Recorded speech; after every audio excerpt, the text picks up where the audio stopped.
Hello guys, welcome to my new video. आज की इस वीडियो में हम डिस्कस करेंगे कंटिन्यूएशन में जो डेस्ट्रक्टिव ऑपरेशन है, जिसके बारे में हमने लास्ट वीडियो में डिस्कस किया था, उसी को आगे हम कंटिन्यू करेंगे। जिसके बारे में हम सेकंड जो उसका टाइप होता है डीकैपिटेशन, उसके बारे में आज क्या करते हैं, डिस्कस करते हैं।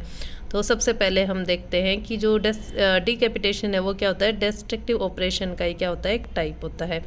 ठीक है, तो डिकैपिटेशन क्या होता है। The term decapitation refer to the severing of the fetal head from the trunk. Decapitation का मतलब होता है कि जो फिटल हेड है उसको जो ट्रंक है उससे क्या कर देना, अलग कर देना, यानी हेड को और ट्रंक को क्या कर देना, अलग कर देना। हेड को क्या कर देना, ट्रंक से कट कर देना। The delivery is completed with the extraction of the trunk and the decapitation head per vaginum। Delivery इसमें कब कंप्लीट होगी, जब जो ट्रंक है उसको हम एक्सट्रैक्ट करके क्या कर लेते हैं, बाहर निकाल जो उसकी डिलीवरी करवाते हैं, किसकी, ट्रंक की। और जो हेड है, डिकैपिटेशन हेड का मतलब है जो हमने हेड कट किया है, उस हेड को भी वेजाइना के थ्रू क्या करवा लेते हैं, उसको एक्सट्रैक्ट करके थोड़ा पुल करके क्या कर देते हैं, उसको डिलीवर करवा देते हैं। तब क्या होती है, डिलीवरी कंप्लीट होती है। समझ गए। इसका मतलब क्या हुआ, जो हेड है हम उसको क्या करेंगे, ट्रंक से अलग करेंगे, और जो हमने हेड और ट्रंक को अलग किया है उन दोनों को क्या करवाना है, एक्सट्रैक्ट करके दोनों को वेजाइना के थ्रू क्या करवाना है, पुश करके हल्का सा उन दोनों को डिलीवर करवाना है। तभी क्या होती है, डिलीवरी कंप्लीट होती है। यानी जो कट किया है वो हेड भी और जो ट्रंक है वो भी।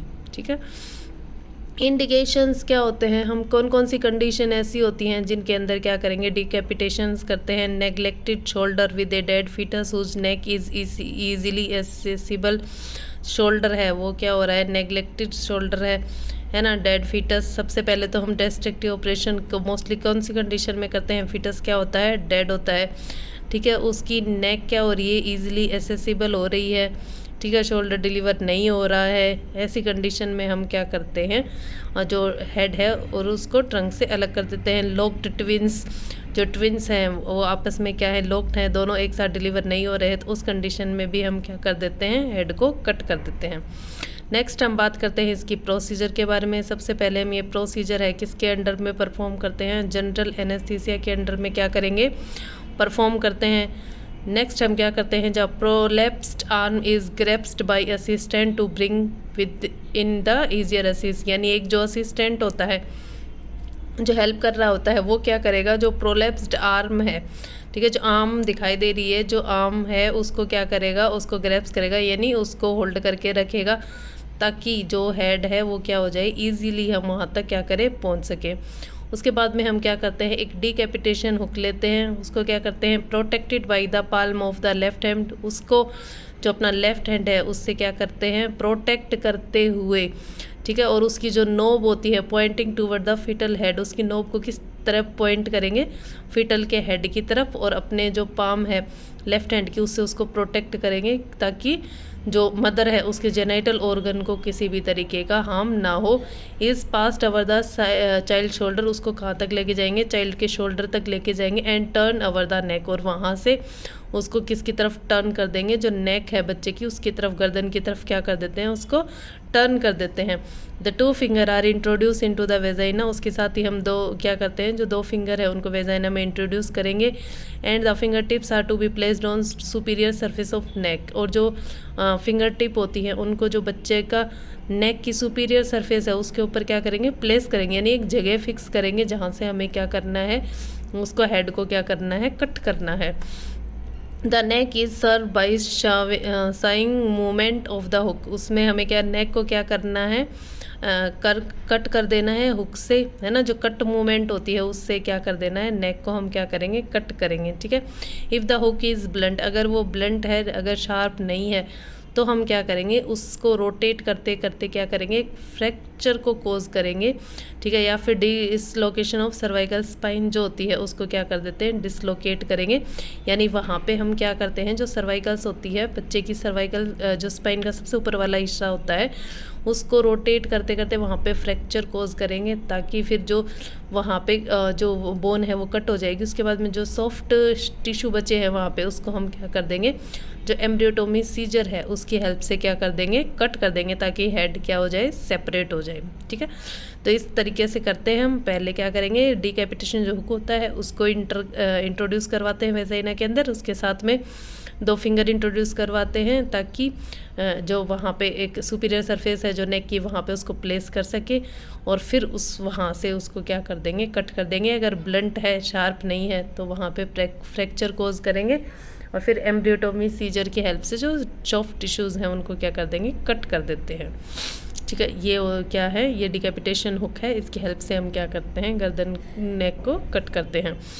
While removing the hook after decapitation, जैसे हम डिकैपिटेशन करते हैं और जैसे हम उसके बाद में उसको क्या करेंगे, हुक को रिमूव करेंगे। It should be pushed up, उसको सबसे पहले पुश करेंगे एंड रोटेटेड 90 डिग्री, और उसके बाद में उसको हम क्या करेंगे, 90 डिग्री क्या करेंगे, रोटेट करेंगे, यानी उसको सीधा करेंगे। And then taken out under the guidance of internal finger, और उसके बाद में उसको किस तरीके से बाहर निकालना है, जो इंटरनल फिंगर है उनकी गाइडेंस की हेल्प से ही क्या करना है, उनको रिमूव करना है, ताकि जो फीमेल है उसके जो जेनाइटल ऑर्गन को किसी भी तरीके का हार्म ना हो, वहाँ पे किसी भी तरीके की इंजरी ना हो।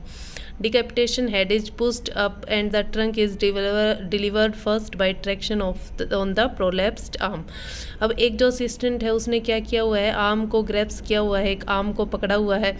तो हम क्या करते हैं, जो डिकैपिटेशन हेड है, यानी जो हमने हेड कट किया है उसको, तो हम क्या करते हैं, ऊपर की तरफ क्या करते हैं, पुश कर देते हैं, और पहले किसकी डिलीवरी करवाते हैं, ट्रंक की। जो ट्रंक है उसको हम क्या करवाएंगे, ट्रैक्शन की हेल्प से, यानी जो असिस्टेंट है उसने आर्म को तो ग्रैप्स किया ही हुआ है, होल्ड किया हुआ, पकड़ा ही हुआ है, तो उसको पुश करके, है ना, उसको पुश करके हम पहले क्या करते हैं, जो ट्रंक है उसको क्या करेंगे, डिलीवर करेंगे, और उसके बाद में the head is then delivered. पहले ट्रंक को डिलीवर करवा दिया, उसके बाद में हम क्या करते हैं, हेड को डिलीवर्ड करवाते हैं by hooking a finger into the mouth और विद ए फोर्सेप्स। या तो जो फिंगर है उनको हम क्या करेंगे, माउथ के अंदर इंट्रोड्यूस करवा के बच्चे के, वहाँ से उसको खींच के उससे डिलीवर करवाएंगे, या फिर फोर्सेप्स की हेल्प से क्या करवाते हैं, डिलीवर करवा देते हैं। The birth canal should be explored to exclude rupture of the uterus और एनी अदर इंजरी। उसके बाद में जो बर्थ कैनाल है उसको हम चेक करना है किसी भी तरह की इंजरी के लिए। ये सब हो गया किसके बारे में, डिकैपिटेशन के बारे में। नेक्स्ट आता है एविसरेशन।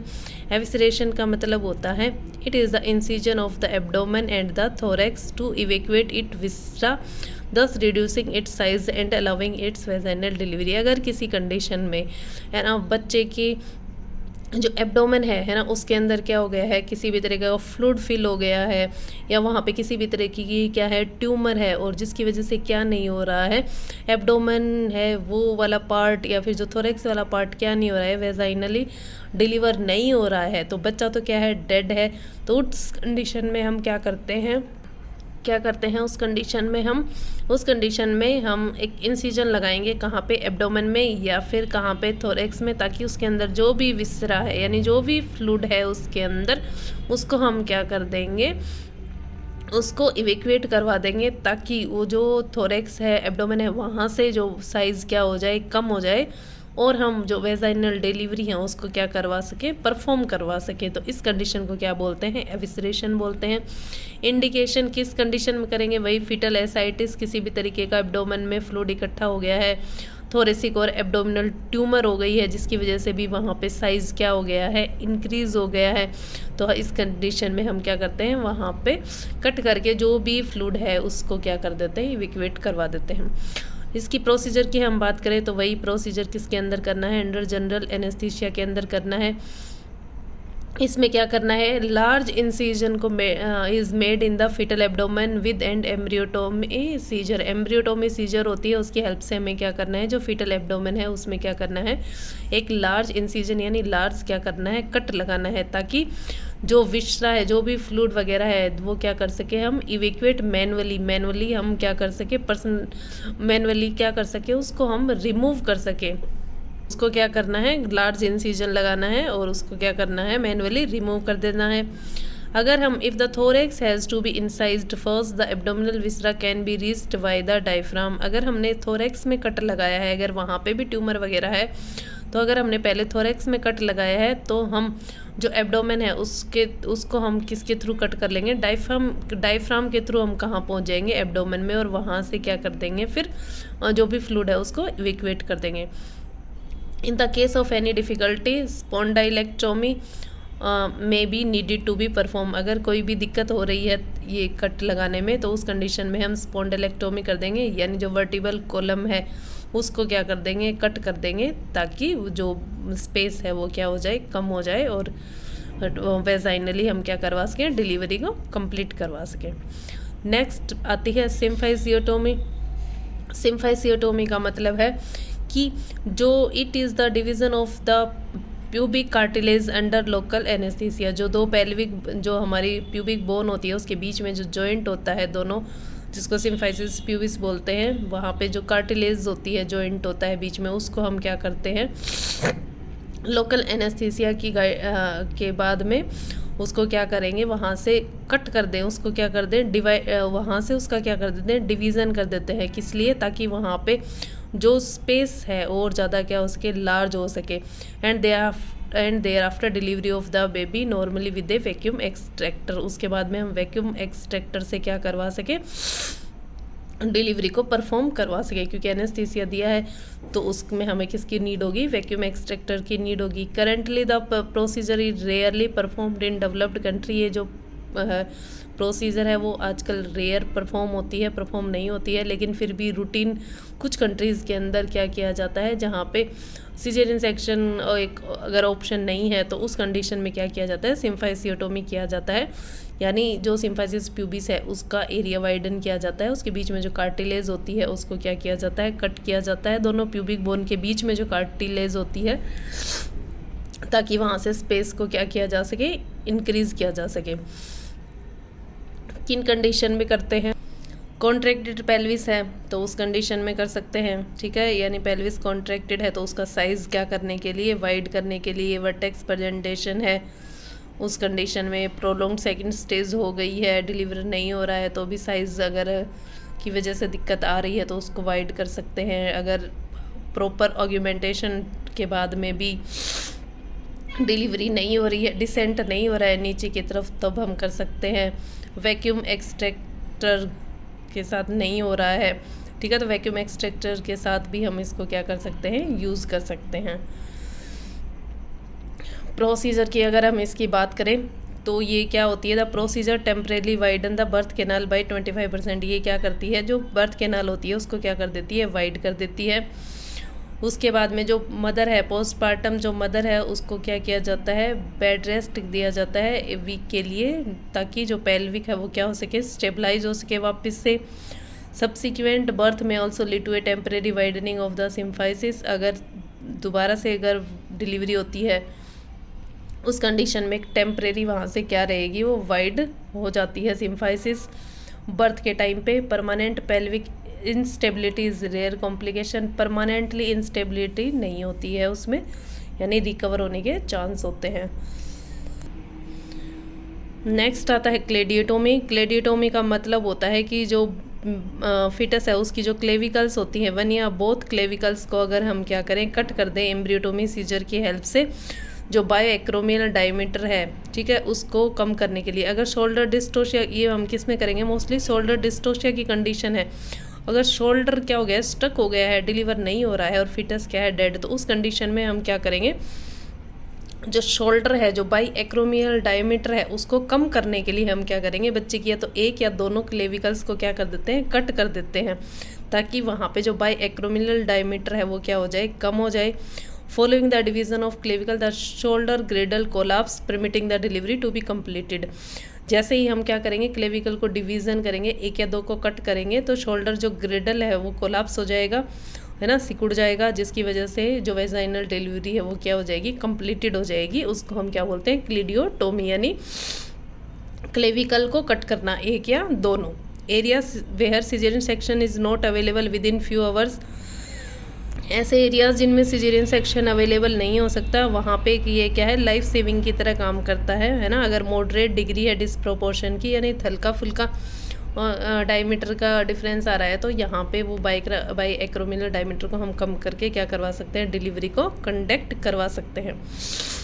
अब बात करते हैं हम पोस्ट ऑपरेटिव केयर, जो हमने डेस्ट्रिक्टिव ऑपरेशन के बारे में पढ़े हैं। ये टाइप इनके बाद में, यानी इनमें से कोई भी हम पार्ट परफॉर्म करते हैं, कोई भी टाइप परफॉर्म करते हैं, उसके बाद में क्या केयर करनी है, यूटेरोवेजाइनल कैनाल है उसको क्या करना है, चेक करना है किसी भी तरीके यूट्राइन रप्चर के लिए, लेसिरेशन के लिए, है ना, किसी भी तरीके की जेनाइटल इंजरी के लिए हमें क्या करना है, एक्सप्लोर करना है किसको, जो कैनाल है उनको, कि यानी मदर को किस जो रिप्रोडक्टिव ऑर्गन्स हैं, जेनाइटल कैनाल है उसमें किसी तरह की क्या नहीं हो गई हो, इंजरी ना हो गई हो। उसके बाद में एक सेल्फ रिटर्निंग कैथेटर को क्या करना है, पुट करना है, स्पेशली क्रेनियोटोमी वाली टाइप में 3 to 5 डेज़ के लिए, ताकि जो ब्लेडर टोन है वो क्या हो जाए, रीगेन हो जाए वापस से। तब तक क्या करेंगे, कैथेटर को यूज़ करेंगे। डेक्सट्रोज जो ड्रिप है उसको भी क्या करेंगे, कंटिन्यू करेंगे जब तक डिहाइड्रेशन करेक्ट नहीं हो जाता। अगर ब्लड ट्रांसफ्यूज़न की रिक्वायरमेंट है तो ब्लड ट्रांसफ्यूज़न करेंगे, ठीक है। कॉम्प्लिकेशन क्या क्या हो सकते हैं इनके, डेस्ट्रक्टिव ऑपरेशन की इंजरी हो सकती है कैनाल को, यूट्रस रप्चर हो सकता है, पोस्टमार्टम हेमरेज हो सकती है क्योंकि एटोनिक या ट्रोमेटिक यूट्रस की वजह से, ब्लड लॉस की वजह से शॉक हो सकता है, प्यूपेरियल सेप्सिस हो सकता है, सब इन्वोल्यूशन हो सकता है, या फिर फीमेल को हेल्थ से रिलेटेड इश्यूज हो सकते हैं। ये सब था डेस्ट्रक्टिव ऑपरेशन के बारे में। डेस्ट्रक्टिव ऑपरेशन इसको एम्ब्रियोटोमी भी कहते हैं, ठीक है। ये बहुत सारे ग्रुप ऑफ ऑपरेशन होते हैं जिनका मेन एम क्या होता है, जो फिटस है उसके जो साइज़ को रिड्यूस करना, हेड हो गया, शोल्डर गर्डल हो गया, ट्रंक हो गया, डेड फिटस है तो इनके साइज़ को रिड्यूस करना ताकि वेजाइनल डिलीवरी को क्या करवा सके, कंप्लीट करवा सके। ये जो ऑपरेशंस होते हैं, ठीक है, ये अडॉप्ट किए गए हैं किस लिए, अगर जो मदर है ना, अगर वो डिलीवरी करवा रही है और ऑब्स्ट्रक्टिव लेबर या थ्रेटन यूट्राइन रप्चर है, अगर उन चीज़ों से वो उनको फेस कर रही है, ठीक है, और बेबी क्या है, डाई है ना, या फिर माल फॉर्म्ड है, तो उस कंडीशन में हम क्या करवा सकते हैं, डेस्ट्रक्टिव ऑपरेशन करवा सकते हैं, ठीक है। तो ये it has been aborted from modern obstetric in favour of caesarean section which is safe for mother, ठीक है। अभी सिजेरियन सेक्शन है जो ज़्यादा सेफ़ है उसको क्या किया गया है, रिकमेंडेड किया गया है मदर की हेल्थ को देखते हुए। तो ये सब था डेस्ट्रक्टिव ऑपरेशन के बारे में। मिलते हैं नेक्स्ट वीडियो में। वीडियो अच्छा लगे तो लाइक करें। Thank you.